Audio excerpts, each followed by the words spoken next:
Assalamualaikum warahmatullahi wabarakatuh.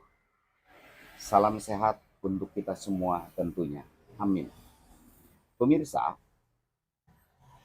masalah benih adalah salah satu faktor yang paling sangat menentukan di dalam keberhasilan kita melakukan penanaman atau budidaya satu komoditas pertanian.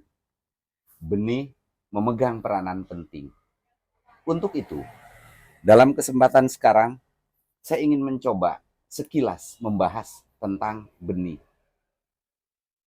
Beberapa hal yang perlu kita ketahui tentang benih ini sebelum kita menentukan akan memilih benih apa atau akan bertanam jenis tanaman apa, ketahui dulu prinsip-prinsip berikut ini supaya menghasilkan tanaman yang berkualitas. Pertama, dari sekian banyak benih, kita pastikan dulu jenis tanaman apa yang akan kita tanam. Satu hal ketika kita memutuskan jenis yang mau ditanam, kita harus mengetahui apakah keberadaan lokasi tanam kita di dataran rendah, dataran menengah, atau dataran tinggi. Karena dari sekian banyak benih, itu dikhususkan penanamannya baik di dataran rendah, dataran menengah, atau dataran tinggi. Kita ambil contoh tomat. Jenisnya adalah tomat, tapi varietasnya sangat banyak. Bahkan mulai dari yang direkomendasikan untuk dataran rendah atau untuk dataran tinggi. Jadi sekali lagi, ketahui dulu keberadaan kita dan cek kesesuaian tentang benih yang akan ditanam. Itu yang pertama.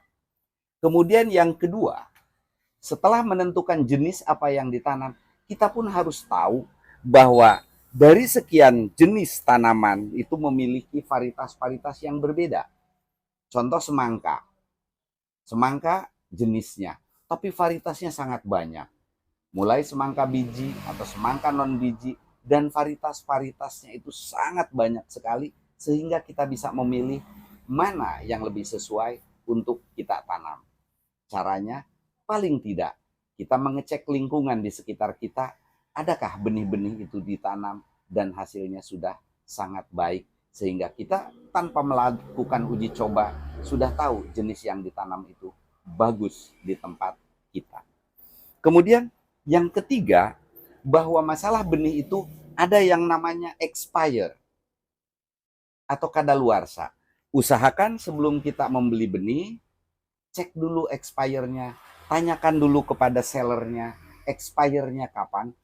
Mudah-mudahan dengan kita mengecek expirednya itu, benih itu masih bisa berkecambah dengan baik, masih bisa tumbuh dengan baik, dan akan menghasilkan buah yang baik.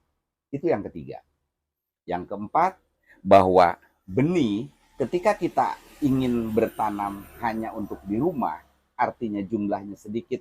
Sekarang sudah banyak benih-benih yang disediakan dengan kemasan yang sedikit.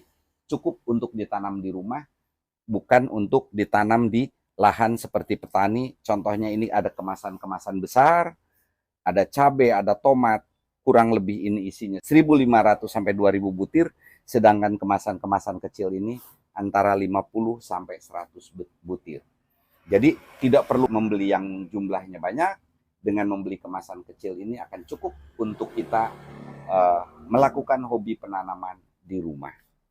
Lalu yang terakhir, apabila benih yang kita tanam itu masih ada sisa, jangan dibuang, tapi bungkus dengan rapi, simpan di dalam kulkas.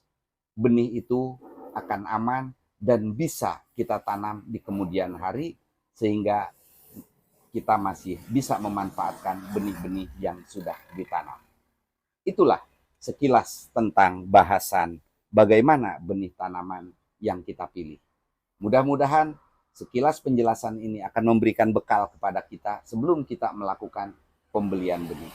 Ingat bahwa benih adalah salah satu faktor yang paling menentukan di dalam keberhasilan kita melakukan penanaman. Demikian, Assalamualaikum warahmatullahi wabarakatuh.